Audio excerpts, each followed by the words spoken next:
예, 사사야일 장기답시다. 위대한 이골 건주하는 감사합니다. 이 아침에 저희에게 은혜를 많이 베풀어 주셔서 주영을 충만케 하시고 하나님의 말씀을 은혜롭게 또 권능있게 잘 받게 하시고 믿음과 결합할도록 도우시길 간구합니다. 주의 성령께서 저를 충만케 해주십시오. 제가 주님을 영원롭게 할 수 있도록 해주시고 저희 마음이 주를 기뻐할 수 있도록 도우시길 간구합니다. 감사드리며 주의 성교답니다. 아멘. 예. 오늘 말씀은 사사야일의 일대기인데 이 세 절로 되어 있습니다. 뭐 돌란 두 절이었으니까 야일은 한 절 더 많죠. 야일은 기드온이 죽고 그 아들 아비멜렉을 이어서 사사가 된 돌랄을 이제 이어서 이스라엘의 사사가 되었습니다. 여러분이 주석을 보거나 설교를 듣다 보면 가끔 이 사사들의 대수가 틀리는 경우가 있습니다. 대부분 야일을 이제 7번째 사사 이렇게 소개하는데 어떤 곳에서는 뭐 8번째 사사, 어떤 곳에는 9번째 사사 이렇게 말하는데 이유는 이 사사로 봐야 될지 아니면 사사로 안 봐야 될지 하는 애매한 두 사람 때문입니다. 드보라 시절에 이스라엘 구출한 구원자가 바락이었죠. 그 바락을 사사로 보느냐 안 보느냐 그거죠. 드보라는 대언자이면서 이스라엘 재판했지만 전쟁에서 이스라엘을 구출한 사람은 바락이었습니다. 장군은 바락이었어요. 이스라엘의 구출자 바락 이러면 사사로 집어넣으면 세수가 늘어나죠. 그래서 바락을 이제 사사로 보는 사람들이 있습니다. 또 한 명은 기드온의 아들 아비멜렉입니다. 어떤 왕이 된 거는 좀 불법으로 됐는데 3년간 통치를 했단 말이죠. 과정은 불법이었지만 어쨌든 이스라엘을 3년간 재판했습니다. 이 둘을 빼버리면 야일은 7번째 사사가 되고요. 이 둘 중에 바락은 사사로 인정하고 그건 합법이니까 아비멜렉은 빼버리면 8번째 사사가 되고 둘 다 집어넣으면 이제 9번째 사사 이렇게 해서 아마 뭐 책마다 이거는 뭐 다 이렇게 대수가 틀리는데 저희 교회에서는 7번째 사사 이렇게 하겠습니다. 둘 다 빼버리고요. 7번째 사사 야일입니다. 일단 여기서 우리는 사사기에서 활약한 사사들을 한번 살펴보고 본문을 공부하겠습니다. 첫째 사사가 이제 온니엘입니다. 둘째 사사는 에훗이었고 그 다음에 삼갈이고 다음이 드보라고 이때 바락을 세워서 이스라엘을 구축을 했습니다. 이후는 기드온입니다. 기드온의 아들 아비멜렉은 형제들을 모두 죽이고 왕으로 3년간을 통치합니다. 그러다가 반역으로 내전이 일어나서 아비멜렉이 죽고 돌라가 이 3년 동안 이스라엘을 보호했습니다. 이삭을 지파의 돌라는 이스라엘의 안식과 평화를 지킨 사람이었습니다. 다음이 야일입니다. 야일은 길라 출신의 첫 사사입니다. 야일은 돌라의 뒤를 이어서 이스라엘 사사가 되었는데 그에 대한 정보가 매우 제한적입니다. 우리는 바락과 아비멜렉을 빼고 계산하는데 성경 본문에서 야일에 대해서 알 수 있는 것은 그의 출신지, 그 족속 길라 사람이다. 므낫세 지파의 길라 사람이죠. 그럼 그가 스스로 일어나서 사사가 되었다는 겁니다. 뭐 주님이 불렀다든가 주님이 기름 부었다든가가 아니라 자신이 일어나서 사사가 되었다는 겁니다.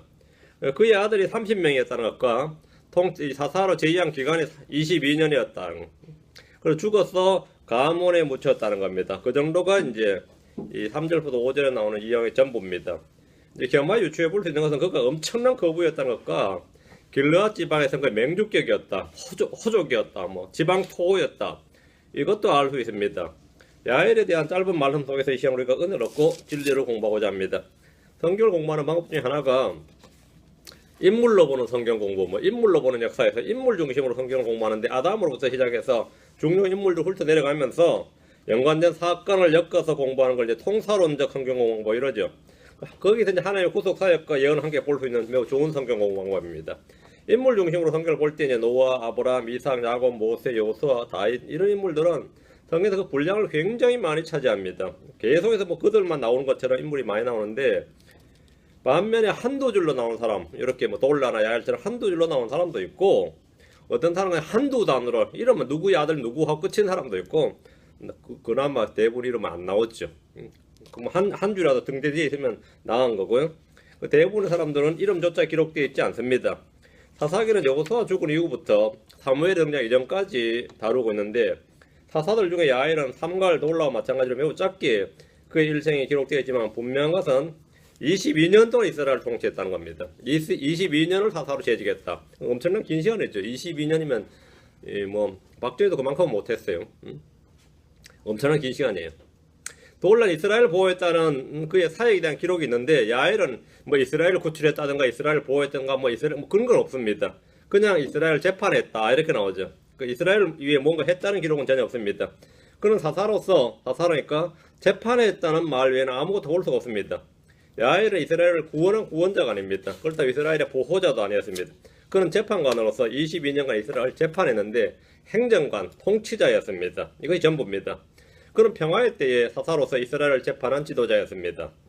돌라, 야엘, 입산, 엘론, 압돈 이렇게 5명의 사사는 군사적인 압제나 해방이나 구출을 위한 전쟁의 영웅들이 아니라 이스라엘의 안전과 안식과 평화를 위해 세움받은 사사들이었습니다.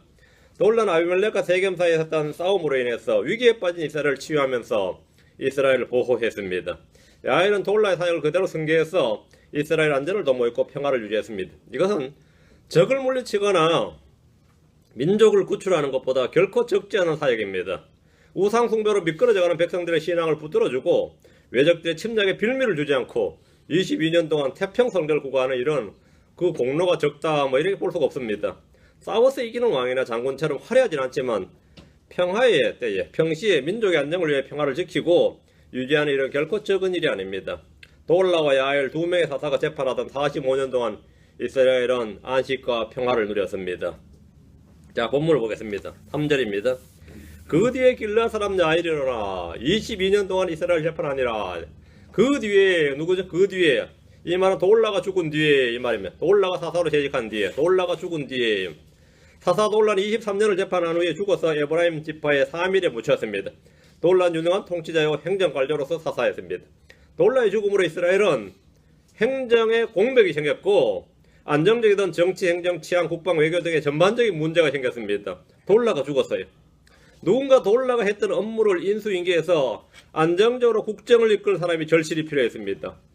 돌라는 다른 사사들과 마찬가지로 후계자를 지명하지 않았고 제자를 남기지 않았습니다. 사사는 왕이 아니기 때문에 자식에게 세습이 되질 않습니다. 또 누구를 임명하지도 않아요. 돌라의 죽음으로 이스라엘은 갑작스럽게 무정부 상태가 된 겁니다. 그 23년이나 이렇게 사사로 재직하던 사람이 갑자기 죽었으니 늙어 죽었든 갑자기 죽었든 간에 이거는 상당한 힘의 공백이 생기는 거죠. 상당한 힘의 공백이 생기는 거죠. 이런 때에 자연스럽게 돌라의 뒤를 이은 사람이 길르앗 사람 야엘입니다. 돌라와 달리 야엘은 누구의 아들인지 조상들 이름도 나오지 않고 단지 길르앗 사람 야엘 이렇게만 말합니다. 길르앗은 요르단을 기준으로 동편에 있는 산지입니다. 요르단 산지 중심으로 길르앗은 이스라엘 내에서 유명한 지역이며 여느 족속들이나 유명 가문들 중에서 결코 밀리지 않는 그런 족속이었습니다. 길르앗 사람 야엘이 돌라의 뒤를 이은 것은 이스라엘 여러 지파나 족속들에서 그를 추대했거나 최소한 그가 그 뒤를 이을 사사로서 적합한 인물들이다, 적합한 인물 중에 하나다 이렇게 인정했음을 말해줍니다. 야엘의 뒤를 이어서 사사가 된 입다도 길르앗 사람입니다. 이로써 사사 시대에 연속해서 이 므낫세 지파는 기드온과 야엘, 입다로 이어지는 사사들을 연이어 배출함으로써 이스라엘 12지파 중에서 최고의 명문 지파로 아주 리더격으로 발돋움을 했습니다.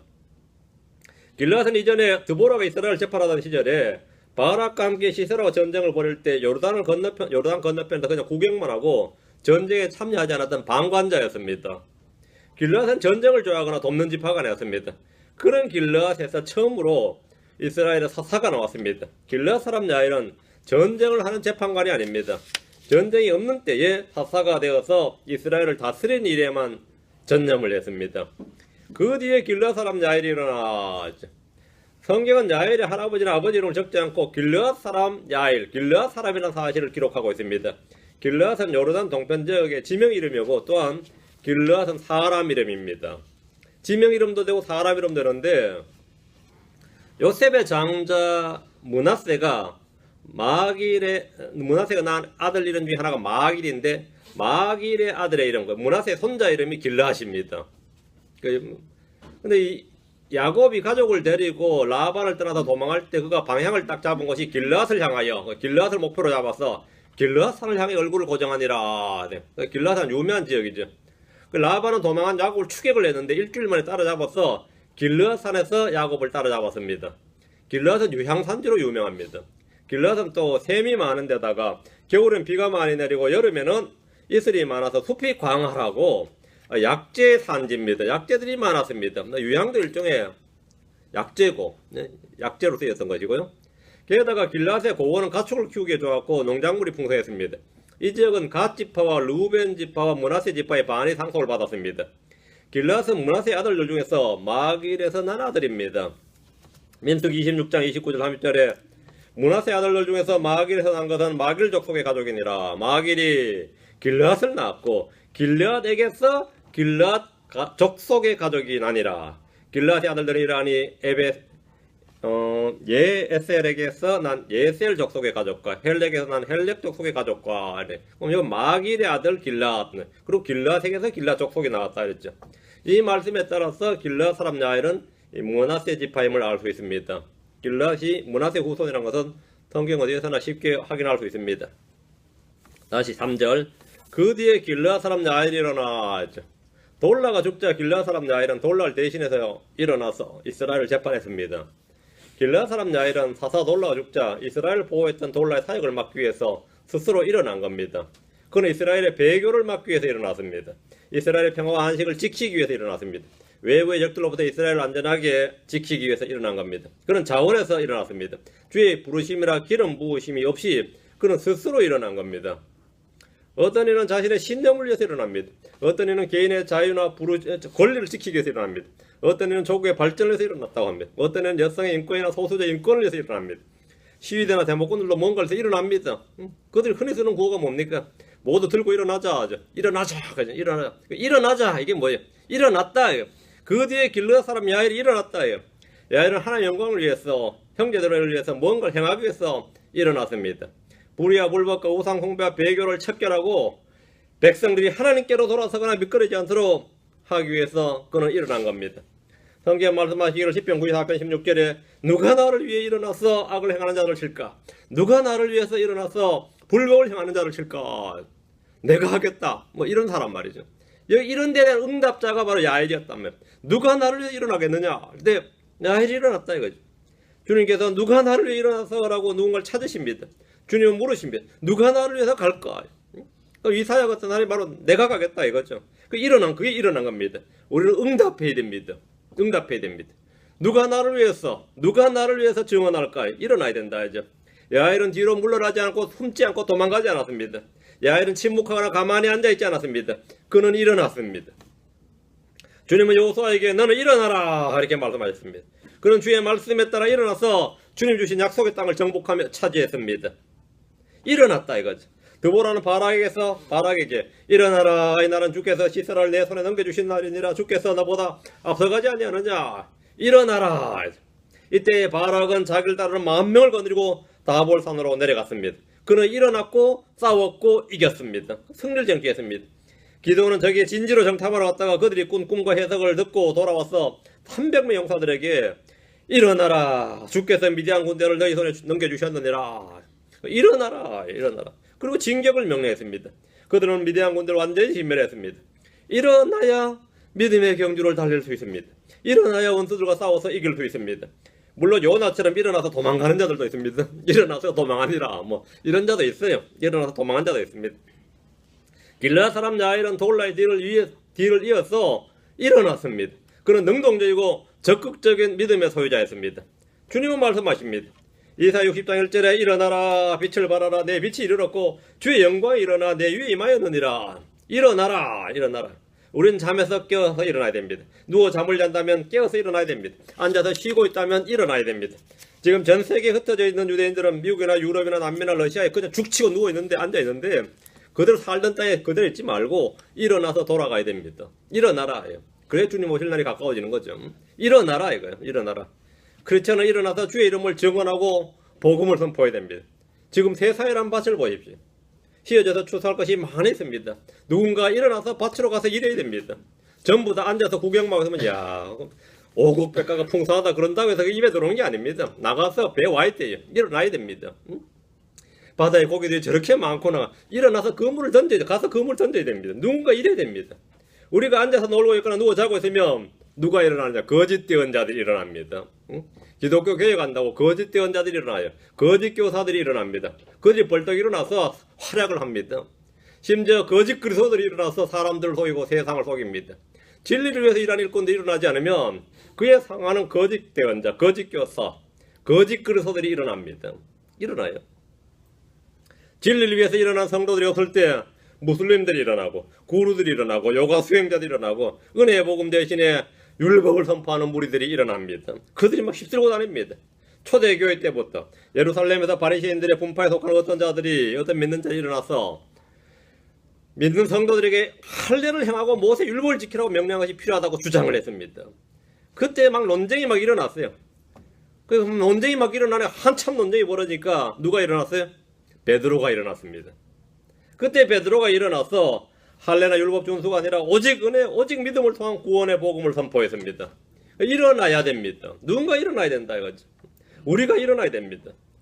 주의 천사는 감옥에 갇혀있던 베드로 옆구리를 치면서 빨리 일어나라 했습니다. 빨리 일어나라. 바울은 다마스커스로 가는 길에 하늘에서 비친 주의 빛을 받고 쓰러졌습니다. 쓰러져 죽게 된 거죠 거의.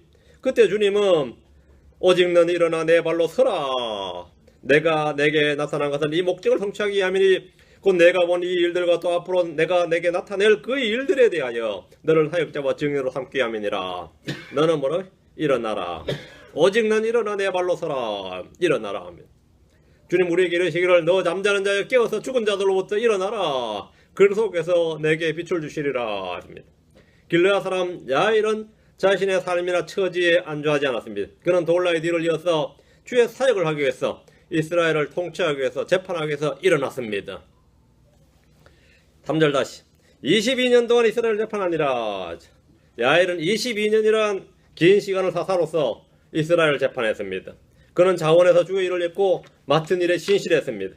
그가 사사로 있는 22년 동안 이스라엘은 외적의 침입도 없었고 내분도 없었습니다. 무엇보다 중요한 것, 타락이나 배교가 없었습니다. 그들이 바알 숭배로 달려가지도 않았고 본래 바알 숭배로 달려가고 있었는데 돌라와 야일 시대 일시정지는 스탑도 아니고 그냥 포즈예요. 일시정지된 겁니다. 이들이 일어나서 막은 거죠. 그가 살아있는 동안 이스라엘은 주를 섬겼습니다. 기드온이 죽을 때 이미 바알 숭배로 향하던 이스라엘이었지만 돌라와 야일이 재판하던 45년간 이들은 배교가 중단되었습니다. 이게 백슬라이딩인데 슬라이딩이 뭡니까? 중단된 거예요. 뭔가에 걸린 거죠. 이들이 데모처럼 말뚝처럼 딱 일어나서 거의 걸린 거예요. 이들이 재판관이었다는 말은 최고 통치자였다는 말인데 누구든지 뭐 바알을 숭배하면 잡아서 처단했다면 그게 재판관이 한 일이죠. 그 강력한 그 통솔력과 정치력으로 이 신정 정치를 구현한 겁니다. 신정 정치를 구현한 거예요. 그 백성들은 어떻게 했어요? 언제 이스라엘도 봄이 오는가 이랬겠죠. 언제 이스라엘에서 이런 암흑과 공포의 정치가 끝나고 믿는 대로 사상의 자유와 종교의 자유가 있는 봄이 오는가 뭐 안 그랬겠어요? 응? 그 야일이 죽어서 드디어 한번 일어나려고 했는데 참 돌라가 죽었을 때 이제 드디어 봄이 오는가 했는데 야일이 일어났어요.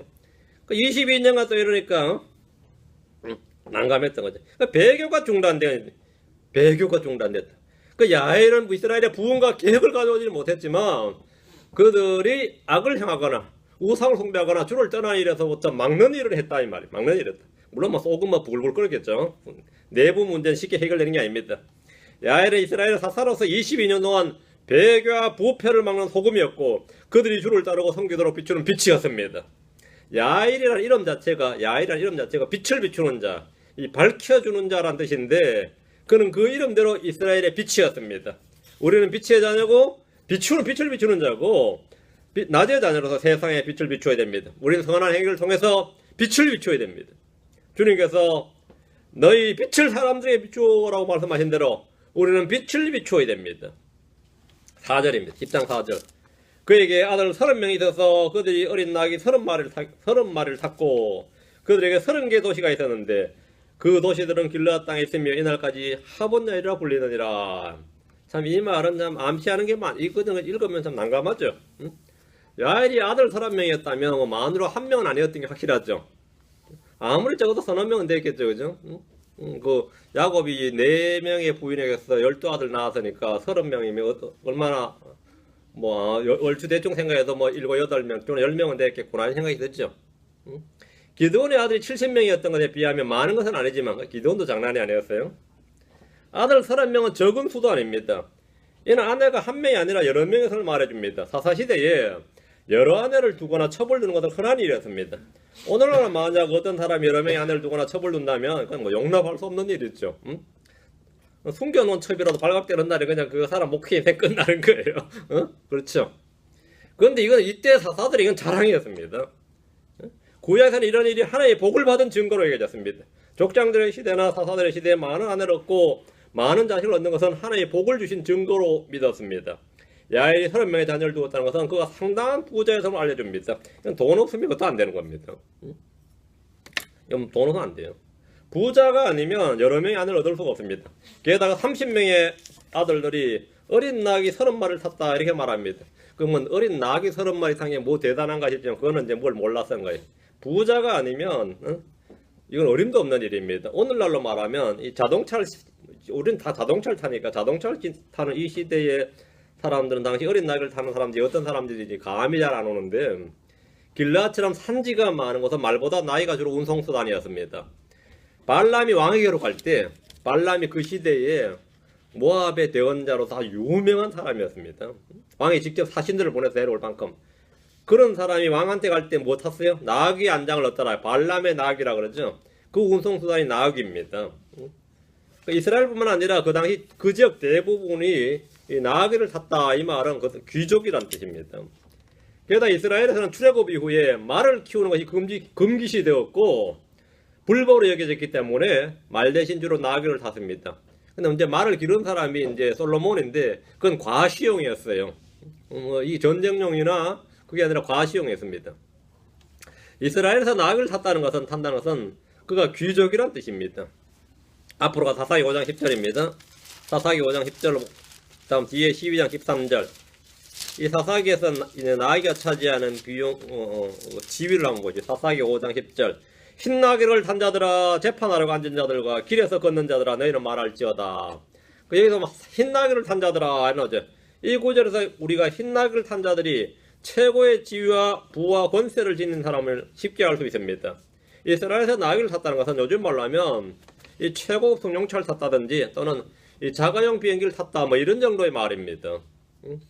그 사람 좋은 차에 있어 그러면 뭐 차 다 갖고 있죠. 자가용 비행기 있어 그러면 뭐라죠?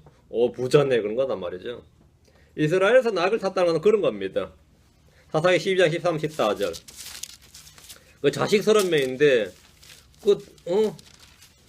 그들 서포트하고 먹이가 장난이 아니겠죠. 그 많은 식구가. 근데 그렇지가 않았던 거죠. 사사기 12장 13, 14절 엘론 이후에 바라돈 사람 할렐의 아들 압돈이 이스라엘 재판하니라. 압돈이라는 재판관이 있었는데 그에게 아들 40명과 손자 30명이 있었는데 그들이 어린 나귀 이런 말을 탔더라. 압돈이 8년 동안 이스라엘 재판하니라.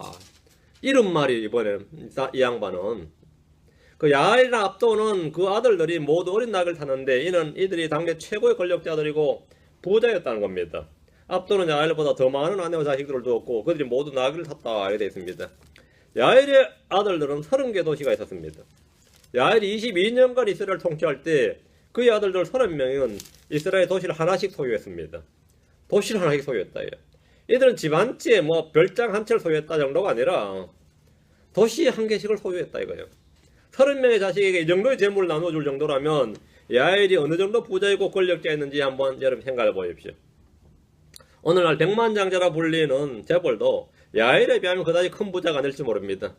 야엘은 중동의 석유 재벌들 중에서 이 천문학적인 재산을 가진 자들 중에 하나에 비하면 적절할 정도의 거부였습니다. 마이크로소프트 사장도 그냥 장사꾼에 비유하는 중동의 부자들이 있어요. 그 컴퓨터나 팔아먹는 장사꾼 주제에 이러는 사람이 중동의 왕족들 중에 몇 있어요. 이번에 죽은 사우디 그 왕은 그 재산이 780조? 800조? 그 800조 그 정도 된다 그러죠. 그러니까 그 정도 되는 사람들은 MS 사장이 갖고 있는 700억 달러 그러면 어디서 집 사주제 이런 사람들 그런 사람이 있어요. 그때 한국에서 이 정주영 씨도 그랬어요. 세계에서 제일 부자는 누가 뭐래도 김정일이다 그래서요. 국가가 다 자기거다 그래서요. 세계에서 최고 부자는 그 사람이다. 야일이 그런 사람. 자설 넣어서 쉽게 만들어 놨네요. 난감하네. 자, 그러면 이제 우리가 딱 생각할 땐 그렇죠. 야, 이거 진짜 사사 22년 하면서 해도 너무한다 말이죠. 자기끼리 다 해쳐먹는다. 부패가 너무 심하다. 역시 전제 권력은 독재와 부패는 말이죠. 이건 필연적 이런 현상이 일어난다. 견제받지 않는 권력의 폐해 등등 뭐 별별 말이 많은 사안입니다. 야엘의 아들들은 집이나 토지나 부동산을 좀 많이 가진 부자가 아니라 각자 도시 한 개를 통째로 가진 부자였습니다. 이는 봉건사에서 왕이나 영주들이 누리는 특권과 비견되는 겁니다. 그 도시들은 길앗 땅에 있으며 이날까지 하본야이라 불리느니라. 야엘과 그 아들들은 길앗 산지를 비롯해서 요르단 동편을 완전히 다 장악을 했습니다. 이 정도면 뭐죠? 그 지역의 맹주가 되는 거죠. 그쪽 지역은 완전히 야엘의 집안이 완전히 차지했다 이거죠. 야엘의 아들들이 소유한 도시들을 걸어서 다람쥐 하본야이라 불렀는데, 하본야일은 야엘의 장막, 야엘의 동네란 뜻입니다. 이건 다 야엘의 땅이고 야엘의 도시고 야엘의 것이다 이거예요. 하본야일은 역사적 유래가 있는 이름입니다. 이미 옛적에 므낫세의 아들 야엘이 일어나서 그것의 작은 고을들을 빼앗고 그것들을 하본야이라 불렀고, 민수기 이게 한번 나오죠. 그술 족속과 마가 족속의 지경에까지 이르는 야르곱의 모든 지역을 점령하고 거기 이름을 따서 자기 이름을 따서 그것들의 이름을 바산 하본야일 이래 불렀습니다. 몇 대가 흘러서 사사 야일은 자기 조상 야일이 이룬 그 땅을 다시 자신의 집으로, 자신의 것으로 회복을 하고 그 아들들에게 도시를 한 개씩 준 겁니다. 이거 옛날에 우리 조상 땅이었다 이거요. 옛날에 그걸 이 사사 야일이 자기 때에서 완전히 회복을 한 거죠. 그 사사 야일은 이스라엘의 사사로 있으면서 출애굽 때 조상 야일의 소유를 회복했던 겁니다. 야일은 졸부나 탐욕스러운 부자나 어리석은 부자가 아니라 이스라엘의 그 명문 거족이었던 걸로 보입니다. 하본야일이란 말은 오늘날 한국으로 치면 뭐 삼성가, 뭐 범현대가 그런 말이에요. 그 다 해쳐먹는다 그러죠, 그들이. 나라 그 다 해먹는다 이거. 근데 이들은 그냥 다 해먹는다 정도 아니라 그 지역은 완전히 차지가 있었단 말이죠. 하본야일은 이스라엘 사람들 사이에 부자가 무엇인지를 알려주는 상징적인 이름이었습니다. 5절입니다. 야엘이 죽었어 가몬에 묻히니라. 야엘은 22년간 사사로 이스라엘을 통치하다 죽었습니다. 그의 죽음으로 이스라엘은 행정과 치안의 공백이나 정치 불안과 같은 힘의 공백보다 더 큰 공백이 생겼는데 영적 공백이었습니다. 이게 야엘이 딱 죽어버리니까 본물이 터진 거예요. 본물이 터진 거예요. 야엘이 이스라엘을 재판하던 22년간은 이스라엘 백성이 그 땅에서 우상 숭배를 행하는 일이 철저히 금지가 되었습니다. 그러나 야엘의 죽음으로 이것이 가장 먼저 무너지고 말았습니다. 독을 날리어서 야엘이 일어나던 누군가 야엘의 뒤를 이어서 일어나야 되는데 아무도 주를 위해서 이스라엘에서 일어나는 자가 없었습니다. 아무도 내가 이제 이스라엘을 재판하겠다 이런 사람이 없다 이거죠. 야엘이 죽어서 가몬에 묻히자 이스라엘은 마치 둑이 터지듯이 우상 숭배의 물결이 흘러들어왔고 백성들은 종교의 자유가 도래했다, 이스라엘의 봄이 왔다 하면서 이 영적 음행과 배교를 즐겼습니다. 야엘의 죽음과 더불어 이스라엘 역시 신앙이 죽어버렸습니다. 그들은 사사들의 신정 통치 때문에 종교적 정치적 자유가 제한받는다고 생각했습니다. 모세 율법으로 재판하는 사사들의 통치에 상당한 염증을 느꼈던 그런 사람들인지라 이 사사들이 죽으니까 모세 율법으로 통치하는 사사가 죽으니까 이 자유를 해방을 느낀 거죠. 돌라와 야엘의 통치로 이스라엘은 45년간 육체의 정욕대로 살지 못했습니다. 그들 육체의 정욕대로 살지 못했어요. 야엘은 사사로 통치하던 22년 동안 이스라엘의 영적 부흥이나 계획을 이루지 못했습니다. 야엘은 가족도 많고 돈도 많고 권력도 있고 지위도 있는 오늘날 현대의 기복주의, 은사주의 신자들이 가장 부러워할 만한 이상적인 인물입니다. 나도 아들 이름을 야엘로 지어야지. 이럴 정도로 그죠? 이런 복을 받아야 된다. 그죠? 전쟁도 없고 내분도 없는 평화로운 때 22년간이나 사사로서 통치하면서 누릴 것 다 누린 사람이 야엘입니다. 야엘의 일생은 대부분의 사람들이 동경하고 바람하지 않는 그런 삶입니다. 하지만 야엘이 22년 동안 이스라엘 재판한 동안 내부는 점점 썩어 들어가고 있었고 터지기 일보 직전이었습니다. 야, 이러다가 몇 년 뒤에 이거 진짜 민중 봉기 일어난다, 종교 자유 달라고 뭐 이럴 판국했단 말이죠. 결국 그가 죽자마자 그동안 골맞던 것들이 막 썩었던 것들이 다 터져 나왔습니다. 야엘이 죽어서 가몬에 묻힌 것은 그냥 한 사람의 죽음이 아니라 이스라엘 역사의 분기점이 되었습니다. 이때부터 누가 등장할 때까지, 입다가 등장할 때까지. 입다가 등장해서 또 뭐하죠? 이건 끊임없는 전쟁이었습니다. 외적을 물리치고 나서 난 뭐하죠? 지들끼리 싸우죠. 이때부터 전쟁이에요, 전쟁.